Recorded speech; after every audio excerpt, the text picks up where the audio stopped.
결혼한 지 14년이 넘었습니다. 딸 둘이 있습니다. 그동안 살면서 정말 중리 산이 헤어질까 말까 둘 다 고민도 엄청 많이 했습니다. 그리고 서로에게 주고받은 상처도 너무 많고 잊으려고 해도 또 어느 순간 무의식적으로 또 그 상처가 튀어나옵니다. 그러나 요즘은 제가 법륜스님 말씀을 듣고 생활에 실천을 조금씩 적용해서 그런지 큰 문제는 없지만 3, 4일에 한 번 또 말 다툼으로 다투게 되면 또 상처를 크게 받는데요. 어쨌든 법륜스님 말씀대로 하루를 살더라도 괴로움 없이 살고 싶지만 끊임없는 잔소리와 무시, 막말 등 언제까지 참고 수행하고 살아야 할지 고민이 됩니다. 예를 들어 최근에 회사 동료들과 1박 2일 MT를 갔는데요. 저한테 한다는 소리가 버스나 사고 나라. 그리고 또 얼마 전에 또 친구랑 30년 만에 동남아로 처음 놀러 갔는데 비행기가 떨어져라. 물론 농담 반 진담 반이었지만 정말로 속으로 화가 또 많이 났습니다. 그래도 요즘은 화나는 내 자신을 알아차리고 호흡하며 먼저 손을 내밀려고 노력하지만 그런 것도 반복되다 보니 이게 진정한 부부인지 그냥 아이들 때문에 사는 건지 인생의 방향을 못 잡겠습니다. 스님 말씀대로 아이들 20살까지만 키우고 자유를 선택할지 바보같이 또 그 얘기도 집사람한테 했습니다. 그랬더니 자기도 살 궁리를 하는 것 같습니다. 어쨌든 부부라는 게 잘 모르겠습니다. 저희 같은 부부가 생각보다 많을 거라 봅니다. 이게 정말 제대로 된 부부인지 어떻게 사는 게 제대로 된 부부 삶인지 알고 싶고 제가 앞으로 어떻게 와이프한테 하면 단명하지 않고 잘 살 수 있을까요?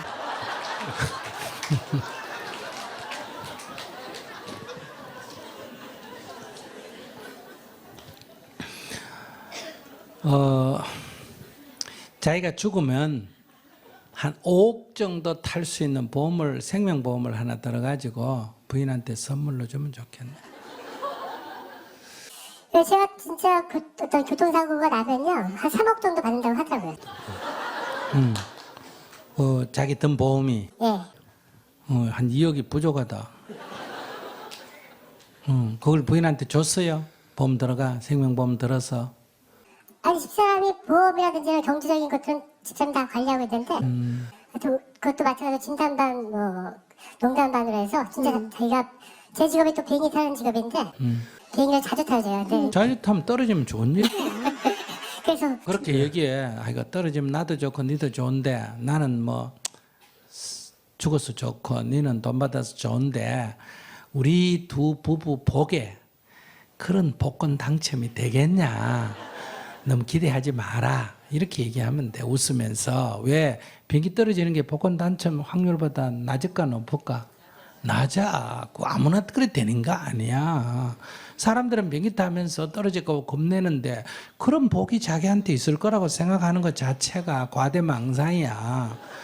그러니까 그거 쉽지가 않기 때문에 그런 얘기하면 웃으면서 아이고 그러면 나도 좋고 니도 좋겠는데 우리 복에 그런 일이 생기겠나 이러고 지나가는 게 좋지. 또 얘기해봐. 내가 5개만 얘기해봐. 버스나 비행기 얘기는 정말 농담이 된 것 같고요. 네. 농담을 그렇게 자기도 농담을 그렇게 받아들이라 이 말이야. 저도 뭐 그게 비슷하게 농담으로 치는데 어떻게 농담으로 쳐? 농담으로 쳤으면 나한테까지 얘기하겠어? 아니 근데 지금까지 살면서 제가 하여튼 농담 속에 뼈가 있다고 지금 자기가 농담에 상처를 입었는데 뭘 그래? 그러니까 제 직업상 저는 솔직히 말을 많이 하는 직업인데 집에 오면 제가 거의 말이 없거든요.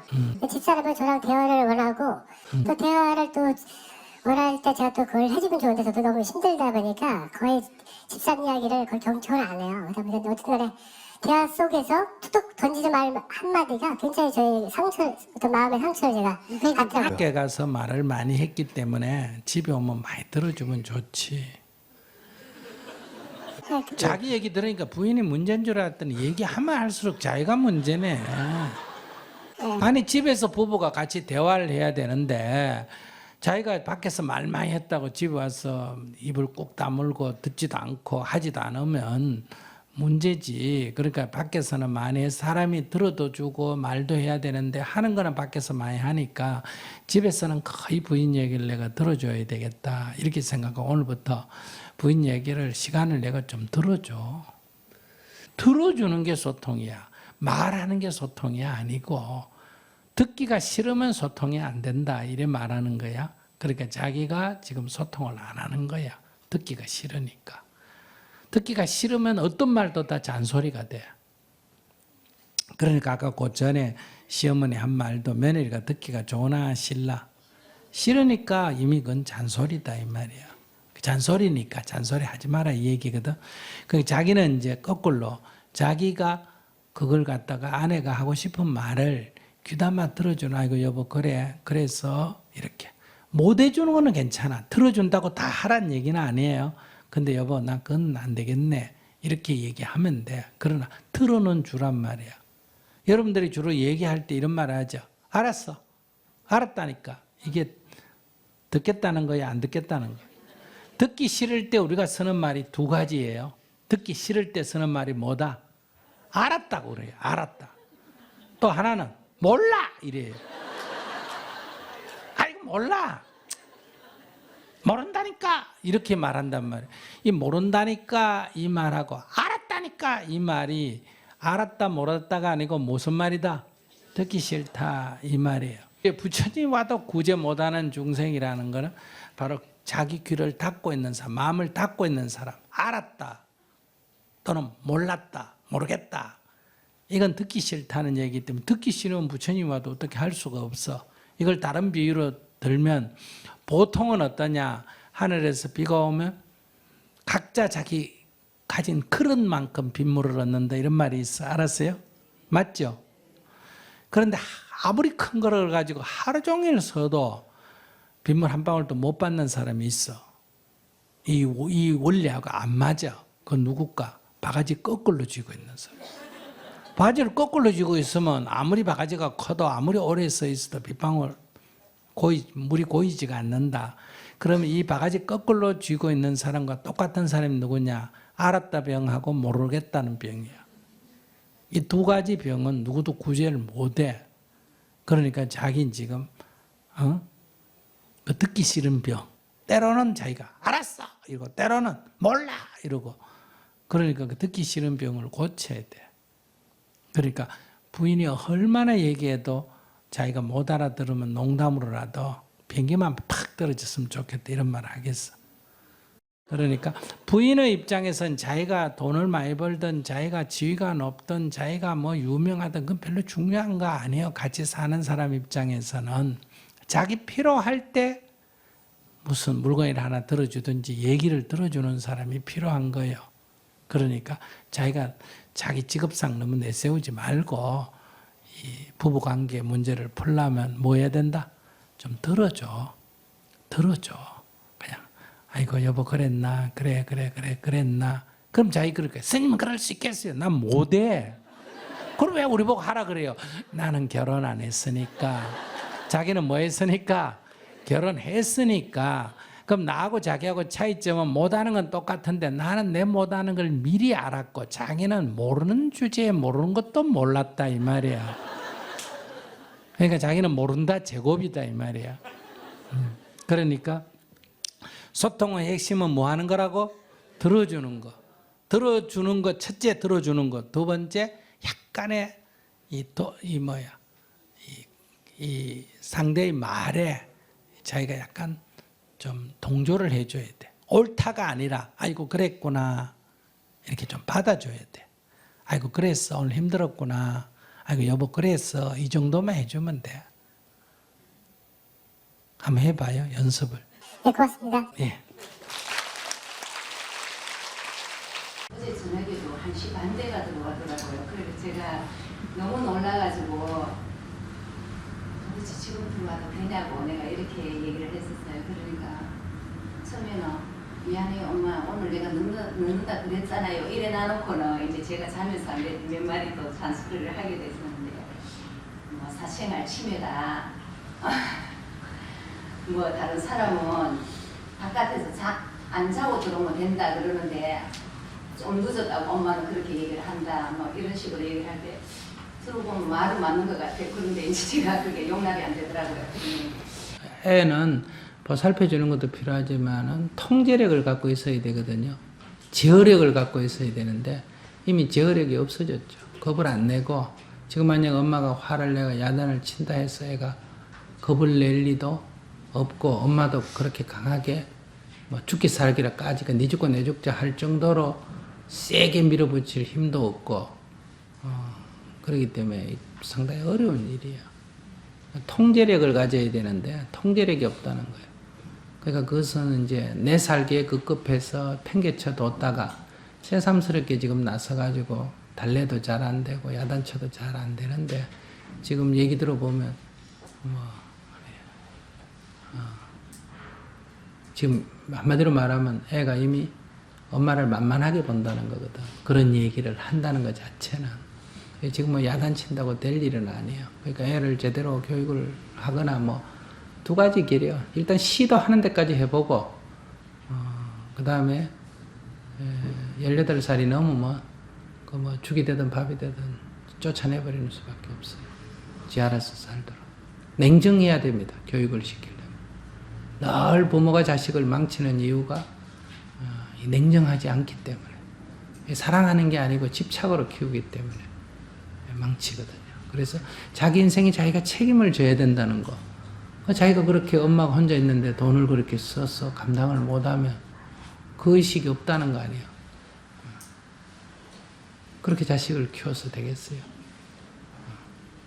그러니까 내가 볼 때는 첫째 해볼 수 있는 것은 병원의 치료를 받아보고 상담사, 전문가 상담사에게 맡겨서 거기 전적으로 맡기면 안 되고 일단 초기 도움을 얻는 것 하나 있고 그 다음에 방학 때 애를 데리고 돈을 좀 들이더라도 가서 고생을 함께 고생을 하는 것 그렇게 해서 이 중독성으로부터 좀 벗어나게 하는 것 그리고 그 함께 고생하는 중에 엄마가 자기의 보호자고 엄마가 강하다 하는 인식을 느낄 수 있도록 해줘야 되는데 그 처방은 본인이 감내할 수가 있느냐 본인이 그런 오지에 가서 인도 같은 열악한 조건에 가서 배낭여행을 할 만큼 본인이 견뎌내겠느냐 이게 문제지. 견뎌낼 수 있다면 애 데리고 한번 여행하는 것도 좋죠. 한 달이든 두 달이든 계획 잡아가지고 이렇게 하면서 뭔가 치료를 해야지 지금 이렇게 계속 끌려다니면 이제 문제아가 되죠. 문제아가 되면 이제 집에 돈 훔치고 남의 돈 훔치고 그 다음에 이제 지극끼리 모여서 이제 합숙하고 조금 있으면 그 다음에 이제 뭐 남자한테 상처받고 이제 이렇게 갈 길이 뻔하죠. 그런 것을 이제 엄마가 첫째 이런 어떤 상황이 오더라도 내가 이겨내야 되잖아요. 아이 때문에 내 인생을 버리면 안 되잖아. 첫째는 내 기도를 먼저 하세요. 첫째 내 기도를 먼저 하는 게 중요하고 두 번째는 이제 아이에 대해서 뭔가 내가 희생을 치를 각오를 해야 된다. 그것도 안 된다면 이제 사회보호시설에 위탁하는 수밖에 없어요. 내가 감당을 못하니까. 근데 대부분 이런 경우에 냉정해서 사회보호시설에 위탁을 하든지 병원에 도움을 얻든지 안 그러면 내가 까짓거 부모로서 내 자식 내가 책임져야지 해서 목숨 걸고 애하고 사생결단을 해서 내가 책임을 지든지 뭔가 결정을 내줘야 돼요. 근데 부모의 문제점 뭐냐 하면 늘 이렇게 양다리 걸쳐가 이렇게 좀 갔다가 저렇게 좀 갔다가 정을 때 이렇게 딴 데 맡기려면 엄마의 정으로서 이게 애를 버리는 거 아닌가 싶고 내가 껴안기에는 내가 너무 힘들고 병원에 또 의탁하기에는 또 그런다고 되나 또 주위 사람 얘기 들어보면 병원에 가서 안 된다 그러고 이렇게 우왕좌왕 하다가 주로 망치게 되죠. 첫째는 내가 딱 우선 여기 해볼 수 있는 것은 내가 정말 남편에게 참회 기도를 하면서 정말 간절하게 참회 기도를 하고 아이의 저런 것도 내가 다 어떻게 하든 내가 수용할 그러니까 마음에 미우면서도 겉으로만 이렇게 겁을 내가 다스리는 게 아니라 마음에서 정말 집착이 딱 끊어지고 그 길거리에 말썽 피우는 불쌍한 아이 집에 데려다 키우는 그런 마음이라 해야 되거든. 만약에 저런 길에서 이렇게 문제아 고등학생, 중학생 있는 애를 내가 하나 보살필지도 못하고 부모로부터 버림받은 애가 집에 하나 데리고 키웠다고 한번 생각해 봐요. 그 말은 뭐냐면 보살피는 마음은 그건 보살 마음이거든. 그 다음에 거기에는 냉정함이 있지. 거기는 절대로 부모 같은 집착은 없단 말이야. 그런 마음이 딱 때문에 고칠 수가 있어요. 그럼 아이도 고마운 마음이 들죠. 근데 그렇지 않으면 이거는 끝이 없습니다. 그리고 이걸 갖다 어디 가서 자꾸 남한테 위탁해가 적당하게 빠져 도망갈 생각하면 안 돼요. 자기 자식인데 누가 맡아줘요? 자기가 책임을 져야지.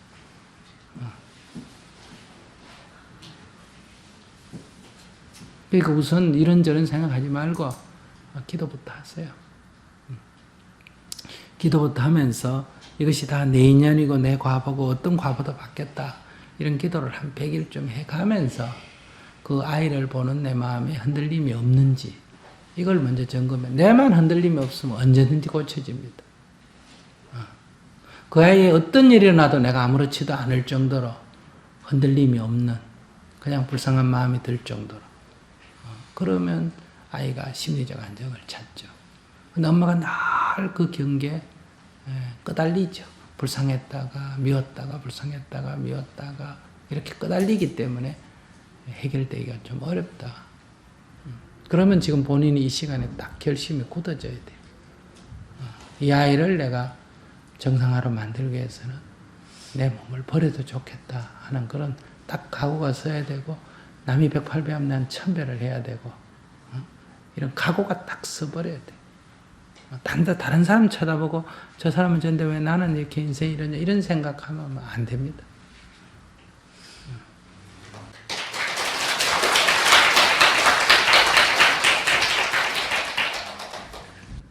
첫째 결혼을 하든 안 하든 하기 전에 자기 인생이라는 것에 대해서 일단 좀 중심을 잡아야 됩니다.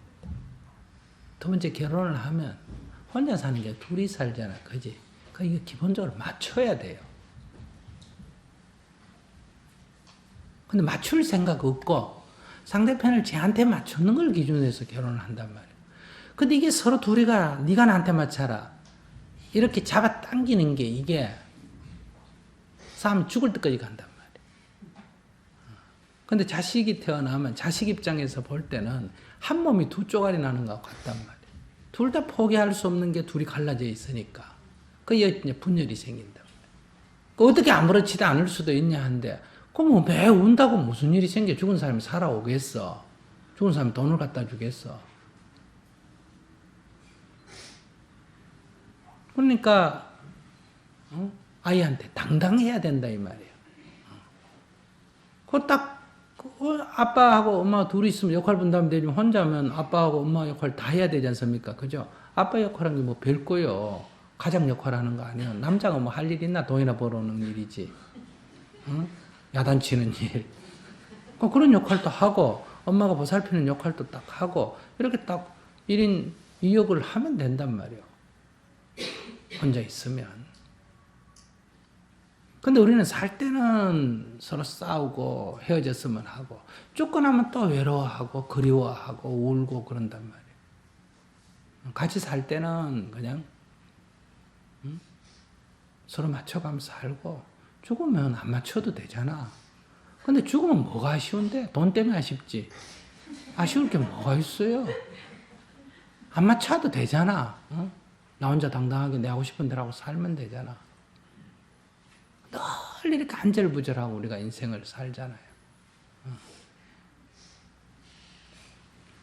그래서 지금 참 들으면 내가 들어도 좀 답답한 얘기요. 그죠? 그러나 이제 지금이라도 길은 있단 말이에요. 그 길이 뭐냐? 이제 길을 찾으려면 죽을 각오를 해야 돼. 죽을 각오는 또 안 한단 말이에요. 나를 탁 버려버리는 그런 각오가 있어야 돼. 그래야 살릴 수가 있어. 내 죽고 자식 살린다. 이런 생각이 있어야 되는데 아직도 그래도 매일 밥 먹어야 되니까 밥을 어떻게 먹을까? 뭐는 어떻게 할까? 뭐는 어떻게 할까? 이 장걱정이 많단 말이에요. 애는 말썽 피울 때만 걱정이고 말썽만 안 피우면 또 잊어버리고. 그러니까 뭔가 아이를 위한 결단을 내려서 아이하고 대화를 먼저 좀 충분히 하는 게 필요해요. 이렇게 되면 네 인생이 어떻게 되느냐. 이렇게 해서 첫째는 이해를 해야 됩니다. 이해를 해도 애가 안 돼요. 왜 안 될까? 이미 습관화되어 있기 때문에. 까르마가 되어 있기 때문에.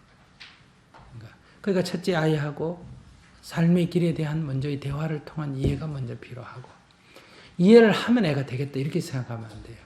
안 돼요. 그래도 이해를 하고 안 되는 거는 연습이란 말이에요. 계속 같이 해보면 된단 말이에요. 근데 이해를 못하면 연습이 안 돼. 이해를 못한 건 연습도 안 돼요. 그건 강제로 하기 때문에 저항이 된다는 거예요. 그래서 중학교 2학년이면 대화가 안 되나? 대화가 안 돼요. 중학교 2학년이면. 그럼 인생에 대해서 충분히 한번 얘기를 해보는 게 좋아. 너가 이렇게 살고 이렇게 살고 엄마의 잘못도 있지만 엄마 도저히 감당을 못하겠다. 어떻게 했으면 좋겠다. 네가 이래 살면 이래 될 가능성이 높고 이러면 이래 될 가능성이 높고 엄마는 더 이상 이렇게 할 수가 없고 너를 보살펴야 할 엄마의 역할도 있지만 엄마로서도 한 인생을 살아가야 되는데 감당을 도저히 못하겠다. 이렇게 해서는 어떻게 하면 좋겠냐. 좀 도와달라. 이렇게 얘기를 쫙 다 해서 이 첫째 서로 합의를 해야 돼요. 근데 합의를 할 때 지킬 거라고 생각하면 안 된다 이 말이에요. 그러나 이게 먼저 합의를 한다는 거는 아이가 어느 정도 자발적이 된다는 걸 말이에요. 이렇게 하고 난 뒤에는 이제 그렇게 안 되는 아이를 내가 지켜보고 왜 약속해놓고 안 지키냐 이러면 안 된단 말이에요. 자, 그래놓고 그 길로 이제 10번, 20번, 100번 넘어지면 넘어지고 넘어지면 또 일어나고 넘어지면 또 일어나고 또 계속 가야 돼요. 그때 이제 필요하면 이게 중독성인데 그만둔다 해놓고 그만 못 두는 습관성이다. 그럼 자기가 그만두기 싫어서 그만두기 싫어서 그만두는 게 아니고 못 두는 게 아니고 자기도 모르게 업이 그렇단 말이에요. 그러면 이제 그걸 격리시켜 줘야지. 격리를. 뭐 하고 싶어도 할 수 없는 곳으로 위치 변경을 해줘야 된다. 그래서 그 명재 엄마 키우는 얘기 들어봤잖아. 시장에 가서 애가 뭐 하니까 시장통에 살면서 장사하지 마라. 그렇게 안 하잖아. 애를 데리고 그냥 서당 옆으로 이사를 가버리잖아. 지금 말하는 건 내 얘기는 그런 얘기예요. 그 안에 있으면서 얘기해봐야 안 되니까 그럼 이제 이사를 가는 수밖에 없단 말이에요. 이사 간다는 게 이제 거기서부터 격리, 거기를 떨어뜨려 놓는 수밖에 없다.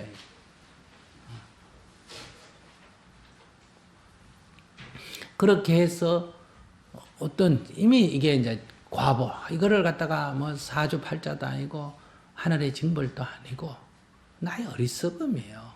그 여기에 대해서는 책임을 져야 돼. 이미 지어버린 그 인연의 과보는 내가 책임지고 받고 그러고 앞으로는 이런 인생을 살지 않겠다. 이런 결심이 필요한 거예요. 근데 우리는 지나간 건 받기 싫고 앞으로는 똑같은 행동은 되풀이하고 이러니까 인생이 끝이 안 나.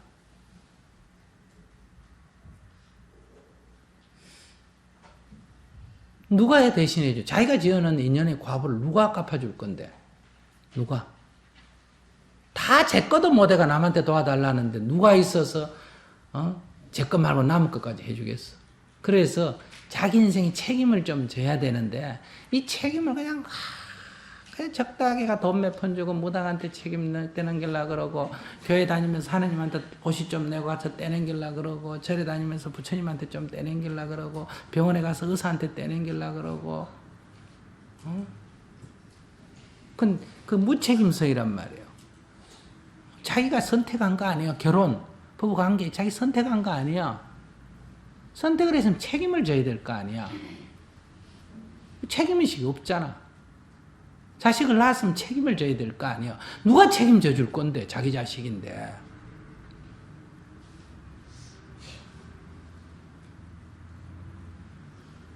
장애인 낳았다면 그냥 어디 갖다 버릴 생각하고,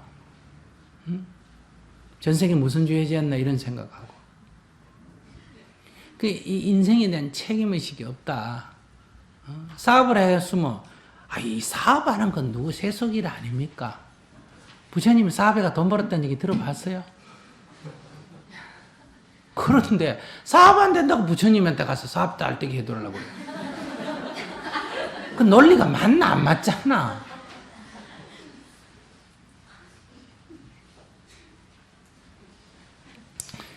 그러니까 같이 살든 혼자 살든 그 자기가 책임을 져야 되는데 부처님은 자기 인생 책임 자기가 져라는 거예요. 가르침이. 알았습니까? 자꾸 책임 회피하지 말고 자기 인생 자기가 책임을 져라. 그런데 우리가 무슨 나빠가 책임 안 지려는 게 아니라 어리석어서 일을 저질러 놓고는 감당을 못해가 지금 도망가려고 그런단 말이에요. 그러니까 그 어리석음을 깨우쳐 주는 거예요. 그 어리석음을 깨우치면 두 가지 결론이 나. 하나는 이거 내가 지었구나. 내가 책임져야 되겠구나 하는 게 하나고 도망갈 생각 안 한다는 거고, 두 번째는 앞으로는 이런 어리석은 짓은 안 해야 되겠다. 뭐 때문에 조그마한 어리석은 짓을 해가 과보는 크게 이래 받고 살 이유가 뭐가 있나? 바보같이. 응? 그래서 좀 더 현명해지자는 거예요. 그게 지혜롭다는 거예요. 그래서 두 가지. 하나는 지은 인연을 알아서 과보를 기꺼이 받는 태도. 어차피 받아야 될 걸 자꾸 도망다니니까 괴롭잖아. 달게 받겠다 하는 태도. 어떤 일도 여러분들이 기꺼이 내일로 하겠다 그러면 똑같은 일인데도 훨씬 쉬워집니다. 그 내일 아니라 도망다니는데 어쩔 수 없이 그걸 깨안으면 너무너무 힘들어요. 그러니까 받아들이는 태도가 필요하고, 두 번째, 이런 어리석은 짓은 다시는 내가 안 해야 되겠다. 이런 결심, 이게 필요한 거예요.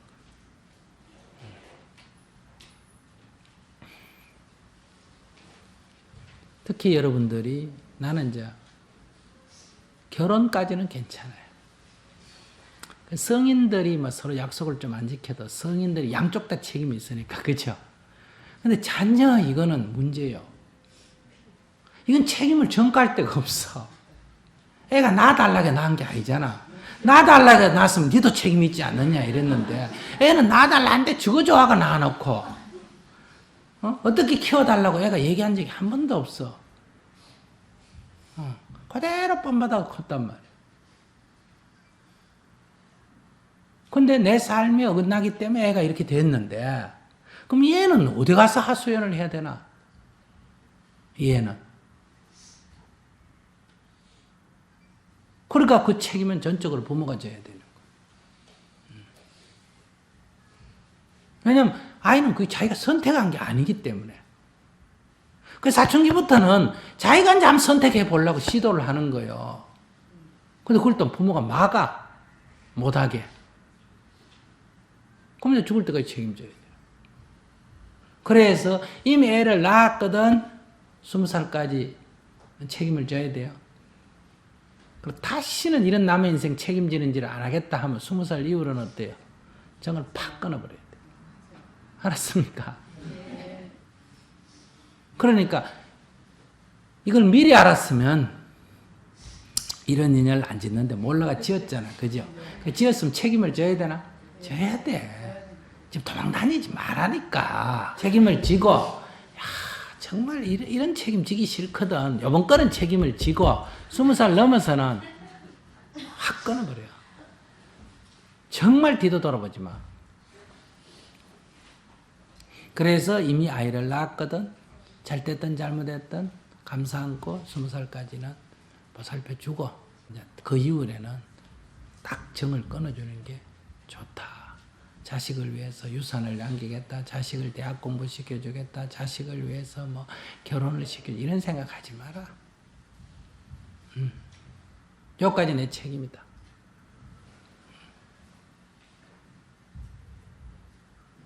자기가 연애를 하든 결혼을 하든. 근데 자기가 책임을 지고, 그렇고 연습 기간이 사춘기예요. 그러니까 거기서부터 정을 사살 끊어가야 돼. 그래서 내가 딱 끊을 때 나도 할 말이 있지. 그 사춘기 때 계속 간섭해놓고 갑자기 탁 끊으면 어때요? 이제 저항한단 말이에요. 그러니까 자기 하고 싶은 거를 하도록 주는 게 좋아요. 그래야 나도 뭐 할 도망갈 길이 있잖아, 그지?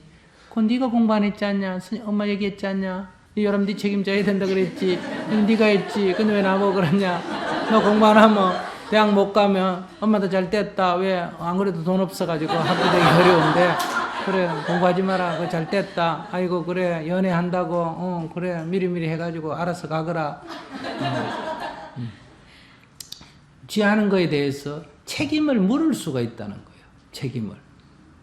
그 좋은 일 아니에요. 근데 그걸 왜 자꾸 막아가지고 엄마가 책임을, 아빠가 책임을 껴안으려고 그래요.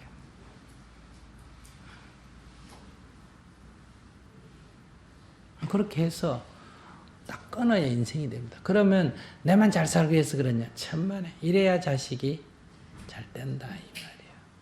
나도 잘 되고 자식도 잘 되고. 그러면 이제 요때 못 끊으면 이제 또 이제 그 다음 단계 가면 이제 가능성이 없어. 죽을 때까지. 기회가 없어요.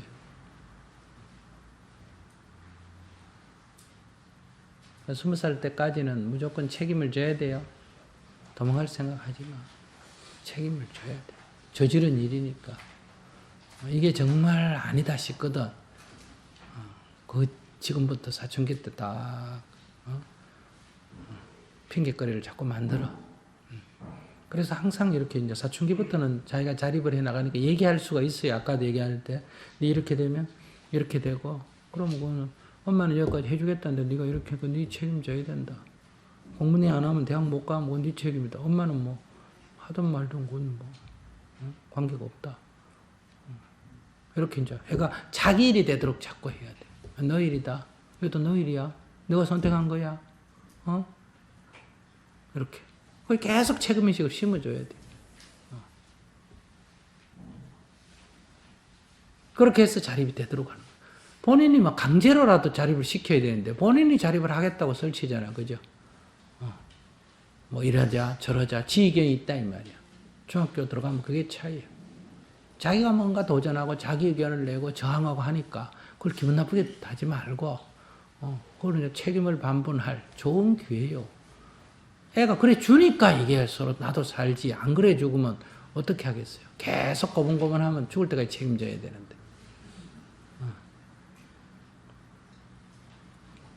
이제 그게 자연의 원리에 속한다. 자연의 원리. 새새끼를 보세요. 어미가 처음에는 물어다가 입에 넣어주고 시간이 경과되면 물고 와서 앞에 앉아있고 시간이 경과되면 더 멀리 떨어져 있고 그래서 배고픈 놈이 답답한 놈이 우물 판다는 식으로 기어나와가 받아먹고 처음에는 평등하게 주다가 나중에는 노력한 만큼 줘요. 그러니까 먹는 놈은 계속 먹고 못 먹는 놈은 못 먹고 그러면 성장 속도가 달라져가 마치 형제처럼 똑같이 한 알에 태어났는데 크기가 쪼르륵 달라집니다. 그래서 한꺼번에 안 날아가고 한 마리 날아가고 두 마리 날아가고 세 마리 날아가고 네 마리 날아가고 이렇게 되거든. 그러니까 그 다 날아가면 새가 새끼 책임 나중에 집딜까 안 집딜까? 안 지지. 그 왜? 그렇게 훈련을 시켜 날려보냈기 때문에 세상에 살 수 있도록 해줬기 때문에 책임 안 져도 되는 거. 여러분들은 아이들이 세상에 나가서 살 수 있도록 훈련을 안 시켰기 때문에 죽을 때까지 책임을 져야 되는 거예요. 이거 어쩔 수 없어. 이것도 인연 과보니까. 저는 아들이 지금 결혼 안 하고 있어가지고 그래 그게 걱정이 내가 몇 살인데? 올해 35이라. 네. 저는 62인데. 예. 죄송합니다.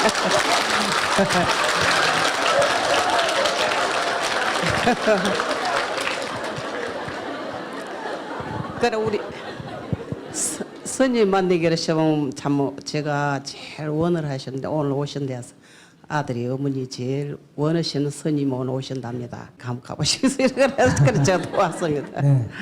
아이 그래 결혼 안 해서 스님 언제쯤 결혼하겠습니까? 그게 걱정이다.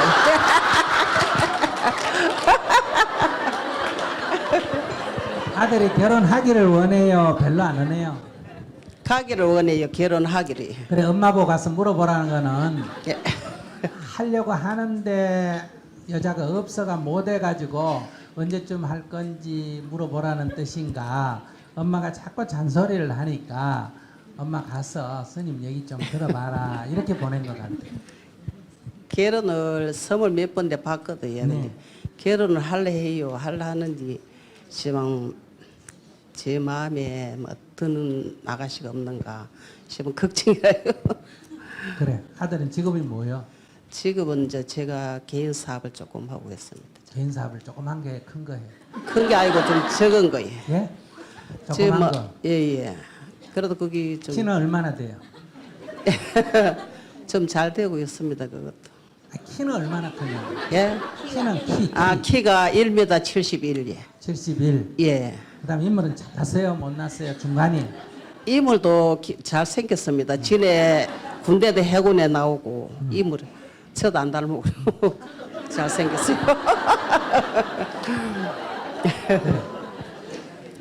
그러니까 35살이나 먹었는데 예. 조그마한 사업을 조그맣게 하는데 예. 그러면 여자는 어떻게 그냥 여자기만 하면 안 될까? 예. 그럼 됩니다.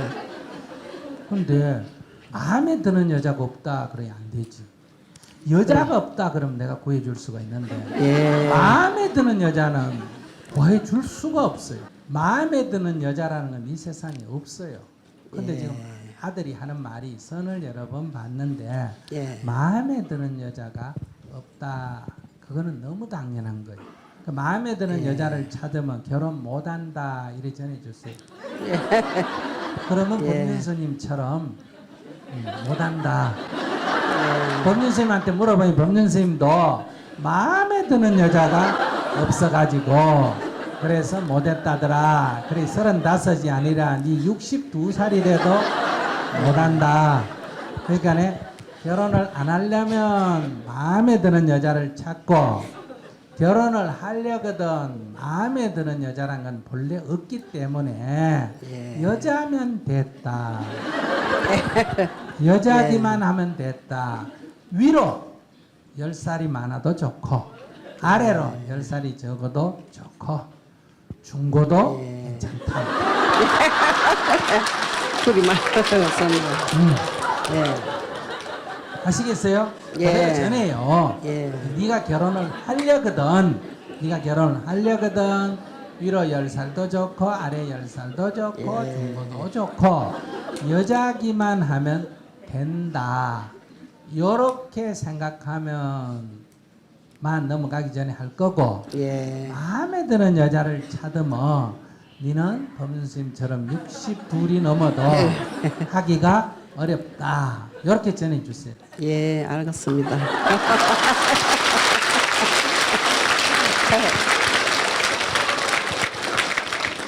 예. 근데 스님 올해는 어쩌면 결혼하겠습니까? 걱정이라요.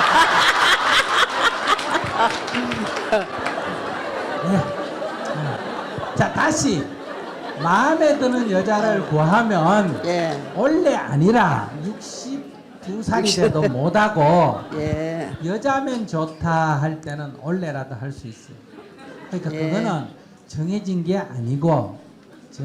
아니고 아들이 예. 마음을 어떻게 가지느냐예요. 그러니까 예. 원래 하고 싶으면 어떻게 하면 된다고? 여자면 좋다 하면 원래까지 갈 거 뭐 있어요? 예. 그냥 한 달 안에도 할 수 있지. 근데 마음에 드는 여자를 찾으면 10년, 20년이 지나도 어려워요. 예. 그래서 하려면 어떻게 해라? 여자면 좋다. 이렇게 마음을 바꾸라 그래요.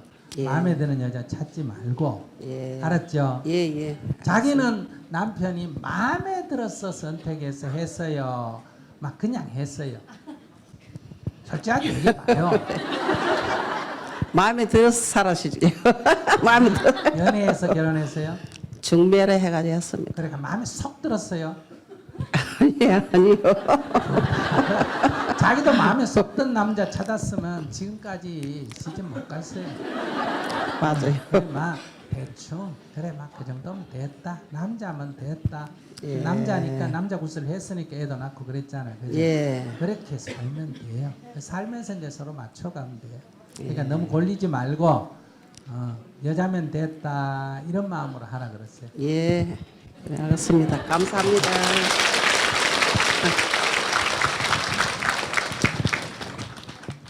근데 여기 지금 결혼해가 실패한 사람들 전부 다 여자면 됐다, 남자면 됐다, 막 아이고 나 같은 거하고 살아줄 여자가 있겠나, 남자가 있겠나, 막 살아 죽으면 해도 고맙다. 요렇게 결혼을 가볍게 했으면 결혼 생활에 실패할 확률이 별로 없어요. 마음에 속 드는 거를 찾아서 해서 전부 다 쥐가 쥐약을 먹듯이 지금 인생이 괴로운 거예요. 그러니까 속 드는 건 찾기도 어렵고 찾아도 옳지요. 왜 그럴까? 쏙 들도록 하려고 상대가 뭘 해야 된다? 꾸며야 돼. 아시겠어요? 쏙 들도록 하려니까 이게 말 자르는 거 좋아하면 뭐예요? 착한 척 해줘야 되고, 아시겠어요? 키 큰 거 좋아하면 높은 구두 신고 다녀야 되고, 이렇게 돈 많은 거 좋아하면 돈 빌려가 호주머니에 두둑하게 여가 써야 되고, 이렇게 가식을 해야 그게 들도록 할 수 있기 때문에 이게 속 드는 사람은 결혼이 실패하기가 쉽다. 그래서 영화고 옛날 얘기 중에 한눈에 반한 것 치고 뒤끝이 좋은 거 있었을까 없었을까? 없죠. 그 되게 하나도 안 됩니다. 그래서 옛날부터 미인방명하다 이런 얘기가 도는 이유가 그렇다. 두 번째, 쏙 들었다는 거는 내가 기대가 높다는 거예요, 낮다는 거예요. 그렇기 때문에 이거는 어떤 인간하고 해도 그 기대를 충족시킬 수가 없어요. 그래서 실패합니다. 근데 막 여자면 됐다 이 말은 기대가 크다는 거예요, 작다는 거예요? 작다는 거예요. 그래서 살아보면 막 아이고 생각보다 낫네 이렇게 될 확률이 높아요. 왜 내가 이렇게까지 이걸 잘 알까? 내가 속 드는 거 찾다가 지금 실패했기 때문에 그래서 잘 알아요. 자, 다음 분. 예. 스님 안녕하십니까? 네. 저는 아버지와 마찰이 좀 많습니다.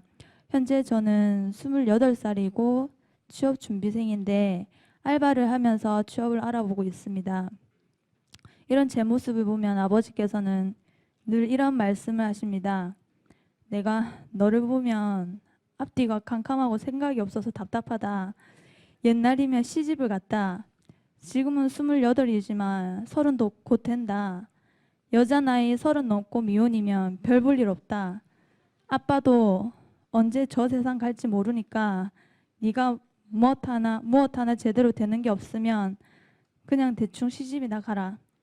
제 딸내는 알바하면서 취업 알아보고 있는데도 아버지께서는 야, 남들은 다 결혼한다던데 너는 언제 돈 모아서 언제 결혼할래? 라고 얘기하십니다. 사실 이런 말들이 저에겐 늘 심적 압박으로 작용하고요. 20살이 넘으면 독립할 수 있고 아버지는 아버지 인생이니까 너무 얽매이지 말고 본인 인생을 살면 된다는 스님의 말씀을 많이 들었고 아까 전에도 계속 들었습니다. 제가 독립을 하겠다는 말을 아직 아버지 앞에서 꺼낸 적이 없습니다. 그런데 아버지께서는 수시로 이렇게 얘기하십니다. 네가 내 눈에서 차라리 안 보이면 속이라도 편하겠다.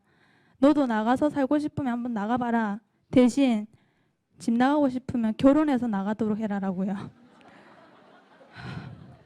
이런 얘기를 들을 때마다 저는 사실 굉장한 심적 압박감과 함께 사실 하면 안 되는 나쁜 생각도 최근까지도 많이 했었습니다.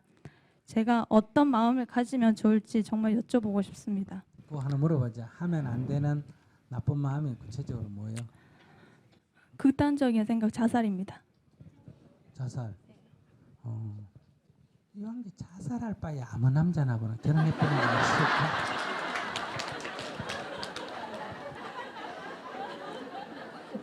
그건 살아보고 괜찮으면 살고 안 괜찮으면 그때 죽어도 되잖아.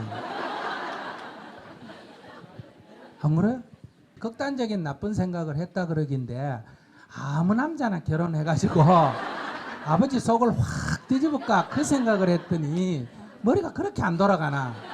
아무 남자나 결혼해가 아버지 결혼했다 좋아 이렇게 한번 해보지. 한 60대 남자 하나 선택해가 그게 더 아버지를 괴롭히지. 죽어오는 게 뭐 괴롭히는 거야. 아이고 머리도 저래 안 돌아가니까. 그러니까 아버지가 보기 답답하지. 내가 봐도 답답하다. 근데 아버님 얘기 들어보면 여러분들 다 들어봤지만 아버지 얘기는 보통 부모가 하는 평균치요 좀 심해요. 모든 부모가 다 그래. 나도 부모가 됐으면 그 수준을 못 벗어나. 이게 부모예요. 알았어요? 예. 부모는 왜 그럴까? 일단 결혼을 해버려야 자기 책임을 면해. 알았어요? 네. 그러니까 이게 30이 되고 많이 되고 결혼을 안 하고 있으면 부모 입장에서는 자기 책임을 다 못한 것 같아. 근데 사실은 20살만 넘으면 자기 책임 다 했는데 우리나라 부모들은 안 그래. 뭔가 결혼이라도 해야 자기 책임을 다한 것 같아. 남자보다 여자는 특히 더 해. 그러니까 자기가 남자 없나? 예. 길거리에 굴러다니는 게 남자인데. 근데, 그것도 마음에 딱 드는 남자를 찾다 보니 그러나? 아니요, 제가 아직 사실 결혼 생각이 없고요. 결혼까지 아직 생각을 안 했는데, 중성이가? 아니요. 아니, 그러니까 저는 여성이면 네. 그러니까 어떤 성적 취향이 다르면 모르겠는데 네. 그러니까 예를 든다면 뭐 동성이나 뭐 중성이나 뭐 그런 건 모르겠는데 나이가 28인데 남자가 별로 싫어. 아니 근데 아직까지는 좀 자유롭게 이렇게 혼자서 좀 이렇게 결혼해가 이렇게 살면 되잖아. 결혼해가 한 20살짜리하고 결혼해가 내 맘대로 하고 살든지 한 40살짜리하고 해가지고 약속을 해가 내 맘대로 살겠다고 하든지 동갑내기를 해가지고 약속을 해가 야 시대가 달라졌으니 우리 결혼해도 맘대로 살자 이러든지 하면 안 될까? 저는 아직까지는 좀 자유를 누리고 싶어서 혼자서 그러니까 결혼하기 전까지는 일단 결혼을 하면 가정이 있으니까 그래도 어느 정도 책임이 있잖아요. 근데 아직은 확실하다. 요즘 네. 애들 저거 저런 애 드문데 아니, 근데 괜찮다 누가 데려가라. 그래 좋았어. 자기 나름대로 소신이 있으니까 네. 우선 저기 집에 밥을 얻어먹고 28이나 되는 게 취직도 안 하고 대학까지 보내놓으니까 집에서 밥 먹고 알바나 하고 다니고 그러니까 부모가 보기에 답답하지. 내가 봐도 답답하겠다. 그러니 아까 저 딴분한테 얘기하듯이 자기가 빠른 시일 내에 원룸이라도 하나 구해가지고 나오고 아시겠어요? 나와서 자기가 생활을 하고 취직을 하고 그러든지 이 제일 좋은 방법이고 두 번째 그럴 처지가 못 되면 자기가 아버지 집에 사는 거는 덧붙여서 사는 거 아니야. 그러니까 자식이라고 권리 행세하지 말고 아버지 그런 말씀이라고 하지 마. 자기 방 하나 얻어가 살려면 한 30만 50만 네. 줘야 될 거 아니야. 네네. 아버지가 그런 잔소리를 매일 해도 하루에 돈으로 계산하면 그거 한 번 듣는 게 얼마고 한 3만 원 친다 이 말이야. 말 알겠어? 네. 그러면 그 정도 3만 원 3만 원 넘치 되는데 그걸 못 드러내겠나? 내 같으면 드러내고 하겠다. 아버님 그러면 아이고 아버님 지당하십니다. 네 그렇게 하겠습니다. 감사합니다. 이러면 3만 원 벌잖아. 거기 살려면 그렇게 버는 것도 버는 거야. 그것도 무슨 말인지 알겠어? 네. 그래가 대신에 아침밥도 좀 차려주고 또 세탁도 좀 해드리고 이렇게 아버지 이렇게 그런 말 하실 때 아버지 어디 편찮으세요? 어디 아깝세요? 이래가지고 좀 앵기기도 하고 그럼 돈이 3만 원 생기잖아. 그거 한 30분만 하면 10분만 해도 되는데 그렇게 해서 그 집에서 사는 데까지 좀 더 살다가 조금 돈이 더 생기는 게 있으면 아이고 내가 뭐 이 나이가 내가 이렇게 비굴하게 살 게 뭐 있노 독립하자 이러면 나가고 처지가 어려울 때는 약간 그렇게 비굴해도 돈이 얼만데 그게 자기 아버지나 부모나 이거 약간만 서비스 그 10분의 1만 서비스해줘도 돈이 2배 벌리는데 이건 안 하려고 그래. 그 굉장히 어리석은 거라는 거야. 부인들도 잘 들으세요. 왜 남자들이 그런데 뭐 어디 가서 아마 받고 근데 가면 돈만 주면 어때요? 왕으로서이다고 모셔주거든. 근데 마누라는 10배를 더 주는데도 이게 서비스가 하나도 없다 이 말이야. 내 말 알아들었어요? 그러니까 집에서 살짝 그 10분의 1만 서비스를 해줘도 지 마누라가 좋으면 돈을 더 많이 줄까 적게 줄까? 남의 여자도 주는데 왜 지 마누라한테 안 주겠어? 밉상이니까 안 주지. 그러니까 이건 사는 지혜예요. 사는 지혜. 또 반대로 여자도 입장, 그럼 남자 입장에서 얘기하면 여성이 많으니까 여성 입장에서 얘기하는데 이 사는 지혜라니까. 부부지간에도 자꾸 마땅한 권리로 네가 아내한테 마땅히 해줘야 되지 않느냐, 부모니까 네 마땅히 해줘야 되지 않냐, 이런 거는 안 돼요. 그러나 그 속에 약간의 서비스가 있어야 돼요. 그러니까 자기가 부모님에게 20살이 넘었으면 자기는 남의 집에 산다 이거를 남이 이렇게 방 하나 주고 이렇게 해준다면 자기 지금처럼 그렇게 할까? 더 공손하고 더 예의 바를까? 혜택을 그렇게 받으면. 그러니까 부모라고 이제 더 이상 생각하지 말고 부모니까 나한테 해줘야 되는데 이 생각은 버리고 내가 남의 집에 방을 얻고 이렇게 산다 할 때 이 정도의 스폰서에게는 이 정도의 서비스를 해줘야 된다. 무슨 말인지 알겠어? 네. 그렇게 해서 그런 말씀은 항상 감사합니다 아버지. 아이고 제가 아직 괜찮은 남자를 골리려니까 아버지 그래요. 아무 남자나 골리려면 나도 골릴 수 있어요. 그러면 내가 못 걸릴 실력이 없어 그런 게 아니라 그래도 아버님 마음에 드는 남자를 하나 골리려니까 시간이 좀 걸려요. 이렇게 말을 해야지. 나는 결혼하기 전에 마음껏 자유롭게 살고 싶어요. 이렇게 얘기하면 부모가 들으면 아이고 이 철딱선이야. 이게 언제 이게 철들라 그러노. 이렇게 밖에 생각이 안 들어. 예. 어떻게 그래 말을 할 줄 모르노. 나이가 28이나 먹으면 상대편 마음을 좀 헤아려가 비를 조금 이렇게 맞춰야지. 그것도 다 결혼해서 사는 연습에 속한다 이 말이에요. 네. 알았어요? 네. 내가 봐도 자기 철이 없어.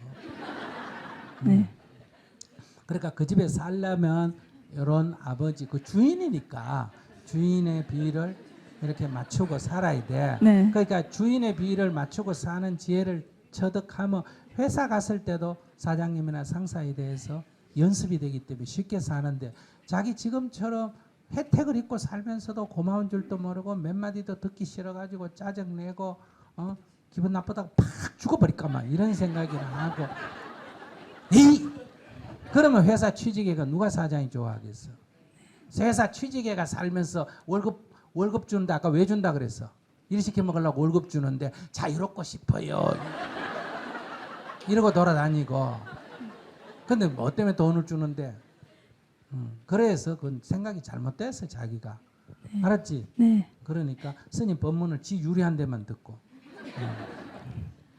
그러니까 첫째 바깥에 직장을 빨리 구할 것. 네. 알아야겠어요. 직장을 빨리 구한다는 거는 꼭 정규직만 직장이 아니에요. 네. 앞으로 자유인은 아르바이트를 3개쯤 하면 어떻다? 정규직과 똑같아요.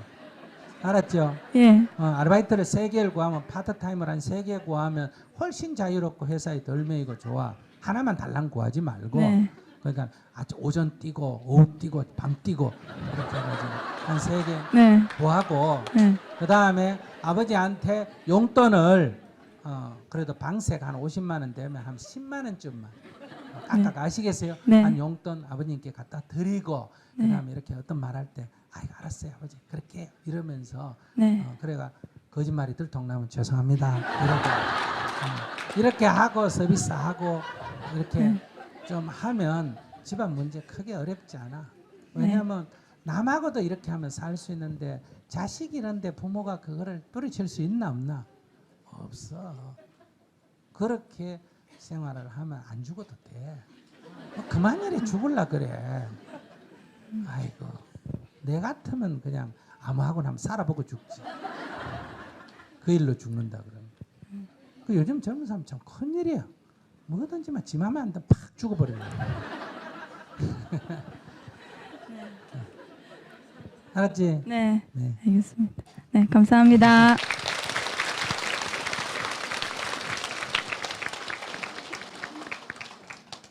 난 저 얘기 하다가 여러분들 아들, 딸 너무 결혼해라 너무 압박하지 말이. 죽어버리는 게 문제가 아니고 아무하거나 결혼해버리면 어떡하려 그래. 그래 내 할게 이러고 아무하거나 확 해버리면 또 난리잖아. 그러니까 조금 여유를 줘요. 저 할머니, 저 첫 번째 질문자 할머니, 제 얘기 들어요? 아들 결혼해라 너무 하면 막 저렇게 팍 죽어버린다잖아. 그러니까 그렇게 아무하거나 해도 큰일이니까. 그러니까 너무 독촉하지 마세요. 그러니까 스님한테 보낸 거는 언제 결혼하나 날짜 잡아달라고 보낸 게 아니고, 엄마 너무 독촉하지 말라고 아무리 얘기해도 엄마가 안 들으니까 스님 법문 들으면 좀 독촉 덜 할까 싶어서 그래서 보냈어요. 중학교 2학년짜리 아들이 있습니다. 사춘기가 되면서 엄마에게 반항을 하기 시작했습니다. 얼마 전에 학교에서 끝나고 8시가 되어도 집에 돌아오지 않게 혼자 애를 태우다가 다 큰 애에게 종아리를 때리는 지경에 이르렀습니다. 아이는 늦은 경우 꼭 엄마에게 연락하고 어디서 무엇을 하는지 알리려 해도 말을 듣지 않습니다. 엄마가 걱정하지 않게 일찍 들어오고 안 들어오면 연락하라는 제 말이 잘못입니까? 아이는 그날 어디서 뭘 했는지 끝끝내 말하지 않았고 오히려 자기 일에 간섭하지 말고 동생이나 잘 키우라고 했고 엄마나 잘 살라고 말대답을 했습니다. 특별히 공부 압박을 해서 학원을 끌고 다니는 것도 아니고 심성이 나쁜 것도 아닌데 엄마 사는 게 답답하다고 하며 저는 뭐 꽤나 명석하게 잘 사는 것처럼 합니다. 저는 항상 바르게 살 것을 요구하는데 아이는 그렇게 사는 사람이 몇이나 됐냐고 반문합니다. 아이의 관계는 자꾸 악화되는데 제가 어떻게 되겠습니까? 가르쳐 주십시오. 요지는 내가 남편에 대해 한 거를 어릴 때 그게 내요 딱 입력이 돼가지고 그대로 나한테 하거든요. 그러니까 이건 아무리 야단쳐도 안 됩니다. 하면 더 반항합니다. 내가 야단치면 겉으로만 하지만 속으로는 니나 잘해라 이렇게. 그래서 이 문제를 해결하고 싶으면 두 가지예요. 하나는 아이고 내가 지은 과거가 내가 씨를 뿌려가 거두구나. 그래서 아이를 그냥 내 문제로 내가 저렇게 만들었구나 하고 그냥 받아들이는 방법이 하나 있고, 그래도 아이고 애가 저래서는 안 되겠다 싶으면 지금부터 남편한테 참회 기도를 하셔야 돼요. 내가 남편 하는 행동 딱 보이 남편이 나한테 잔소리하면 헤이 이거 니나 잘해라. 니가 무슨 나한테 말할 권리가 있나. 이런 생각을 내가 살면서 얼마나 했냐. 아이가 나 지금 나보면 꼭 그래. 그러니까 아이가 내 말에 귀를 기울게 하려면 내가 남편 말에 귀를 기울여야 돼. 아이고 여보 죄송합니다. 제가 잘못 생각했군요. 저 아이를 보면서 아 내가 얼마나 생각을 잘못했나 하는 걸 알게 됐습니다. 여보 죄송합니다. 그러면서 참회 또 참회하고 앞으로 남편이 뭐라 그러면 알겠습니다. 그러죠 뭐. 예 그렇게 하겠습니다. 요렇게 해야 돼. 그렇게 해서 내가 좋아지면 첫째 내가 좋고 두 번째 좋아져도 아이가 금방 좋아지는 건 아니에요. 내가 그래 씨를 뿌려도 애가 금방 나빠지지 않고 있다가 지금 저렇게 되듯이 이게 또 씨가 돼가 아이가 좋아지려면 또 시간이 좀 걸립니다. 그러나 그것만이 치유책이다. 그 외에는 없습니다. 유전처럼 닮아서 그러기 때문에 그걸 받아들이든지 안 그러면 원인을 제거하든지 그래서 정진하셔야 돼요.